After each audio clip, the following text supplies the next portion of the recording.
Semangat dalam kasih Kristus.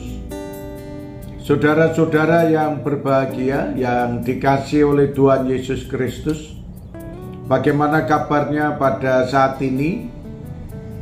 Doa saya agar Anda semuanya diberi kesehatan, disertai oleh Tuhan, dilindungi dan diberkati oleh Tuhan. Dan pada saat ini pula, marilah kita menikmati berkat-berkat yang telah Tuhan sediakan bagi kita semua.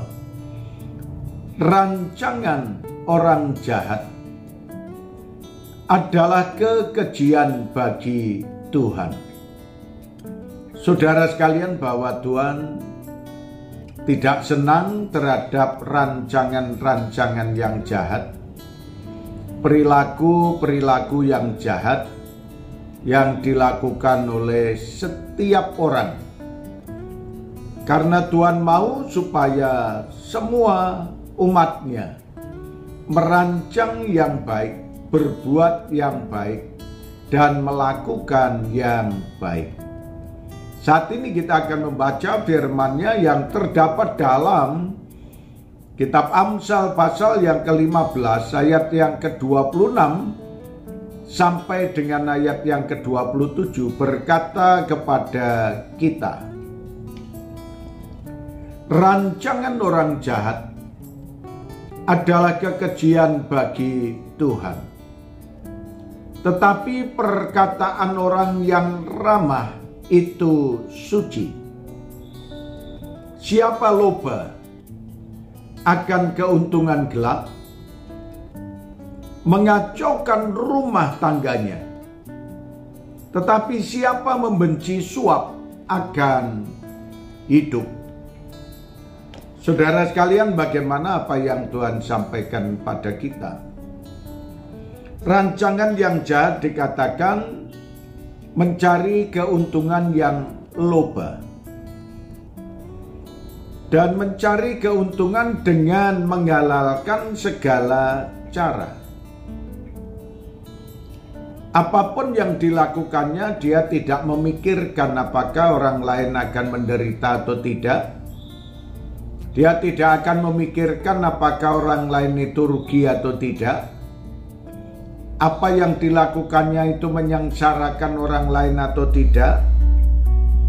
Dan itulah yang dilakukan oleh orang-orang yang memiliki pikiran-pikiran yang jahat.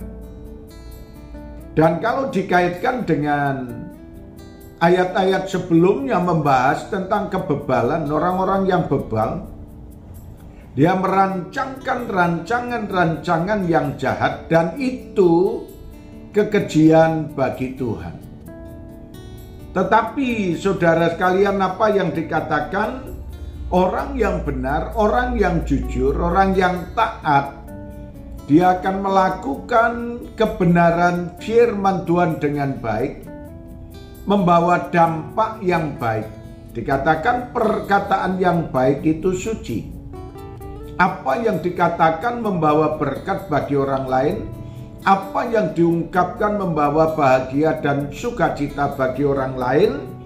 Demikian pula apa yang dilakukan oleh orang-orang benar itu membenci kejahatan, membenci ketamaan, membenci perilaku-perilaku jahat. Dan itu yang ditinggalkan oleh orang benar, orang jujur, orang yang taat. Tetapi orang bebal melakukan rancangan-rancangan yang jahat untuk meraih keuntungan secara pribadi. Tetapi buahnya mereka akan hidup dalam kehancuran. Marilah Bapak Ibu yang dikasihi oleh Tuhan, kita tetap setia kepada Tuhan dan melakukan apa yang diperintahkan oleh Tuhan Yesus dengan sebaik-baiknya. Terima kasih Tuhan Yesus, kami mohon berkat-Mu kepada setiap orang yang mendengarkan firman-Mu ini. Di dalam nama Tuhan Yesus, Allah kami yang hidup, Allah yang memberkati kepada semua orang, kami panjatkan doa kami ini. Amin.